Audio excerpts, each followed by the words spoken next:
আসসালামু আলাইকুম।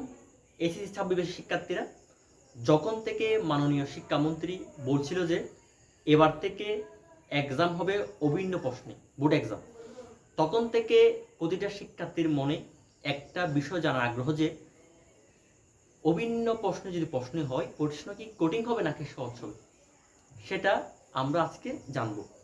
প্রথমত হচ্ছে যে বিগত বছরে যে পরীক্ষায় প্রশ্নগুলো হয়েছিল সেগুলো হচ্ছে তোমার এরকম। আমাদের বাংলাদেশে প্রায় 8টা শিক্ষা বোর্ড আছে, একটা হচ্ছে মাদ্রাসা বোর্ড 9টা। একমাত্র মাদ্রাসা বোর্ডে অভিন্ন প্রশ্ন হয়েছিল এত বছর ধরে। অর্থাৎ মাদ্রাসা বোর্ডে একটা প্রশ্ন করা হতো, তোমার চট্টগ্রাম বোর্ডে যে প্রশ্ন সেটা রাজশাহীতে একই প্রশ্ন, সেটা কুমিল্লাতে একই প্রশ্ন। কিন্তু যেগুলো স্কুলের শিক্ষা বোর্ড আছে 8টা, চট্টগ্রাম, কুমিল্লা, রাজশাহী, ঢাকা বোর্ড, এগুলোতে কিন্তু 8টা বোর্ডে যদি একটা প্রশ্ন করা হয় সেটা 8টা বোর্ডে 8 রকম। যেমন ফিজিক্সে আমাদের চট্টগ্রাম বোর্ডে একরকম প্রশ্ন, ঢাকা বোর্ডে একরকম প্রশ্ন, কুমিল্লা বোর্ডে একরকম প্রশ্ন। কিন্তু এবার শিক্ষামন্ত্রী বলতেছে সকল বোর্ডে প্রশ্ন থাকবে একটাই। এখন কি কোনটা ভালো, কি সকল বোর্ডে প্রশ্ন একটাই ভালো নাকি 8টা বোর্ডে 8 রকম প্রশ্ন এটাই ভালো? এটা আগে আমরা জানি। আগে মনে করো একটা প্রশ্ন করা তো, ফিজিক্স একটা প্রশ্ন করছে, সেটা তোমার চট্টগ্রাম বোর্ডে খুবই সহজ হল, কিন্তু রাজশাহী বোর্ডে খুবই কঠিন হলো, ঢাকা বোর্ডে একটু মধ্যম টাইপের হলো। তাহলে 3 বোর্ডে 3 রকম টাইপের প্রশ্ন হওয়ার কারণে দেখা যায় ভালো খারাপ মধ্যম স্টুডেন্টের মধ্যে রেজাল্টের একটা সমান হয়ে যায়। তাই আমি মনে করি অভিন্ন প্রশ্নটাই কি সবার জন্য ভালো হবে। কারণ কি, যদি প্রশ্নটা যে কোডিং করা হয় তাহলে সবার জন্য কোডিং, সহজ করা হলে সবার জন্য সহজ। এবং যখন বিশেষ করে যখন তুমি অ্যাডমিশন দিবা তখন সেটা তোমার বেশি কাজে দিবে।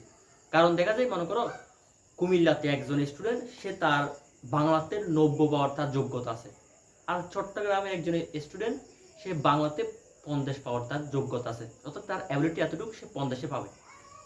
কিন্তু দেখা যায় কুমিল্লা প্রশ্নটা খুবই কঠিন হয়ে গেল আর চট্টগ্রাম প্রশ্নটা খুবই সহজ হয়ে গেল, যার কারণে কুমিল্লার যে স্টুডেন্ট তার এক্সামে 90 পাওয়ার কথা, সে সে বাংলা পরীক্ষা পেয়েছে 50, সরি 70, আর যেখানে 50 পাওয়ার কথা সে পাইল 70। তাহলে এখানে একজন ভালো স্টুডেন্ট আর একজন খারাপ স্টুডেন্ট, দুইজনের মধ্যে কি সমান হয়ে গেল। যার কারণে যখন কোনো অ্যাডমিশন পরীক্ষা দিতে যায় তখন ভালো স্টুডেন্টদের বেশি ভুগতে হয়। মনে করো রাজশাহীতে তোমার 9 পয়েন্ট যদি হয় তাহলে তোমার সেখানে তুমি পরীক্ষা দিতে পারবে।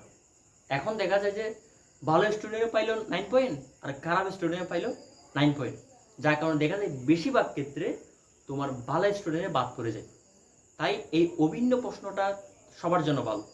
যদি কোডিং হলে ভালো, প্রশ্ন কোডিং হয় সবার জন্য কোডিং, সহজ হলে সবার জন্য সহজ। বিশেষ ক্ষেত্রে এটা সবচেয়ে ভালো হবে যারা ভালো স্টুডেন্ট আছে তাদের জন্য। আর এখন তোমার পরীক্ষার বাকি আর মাত্র 4 দিন।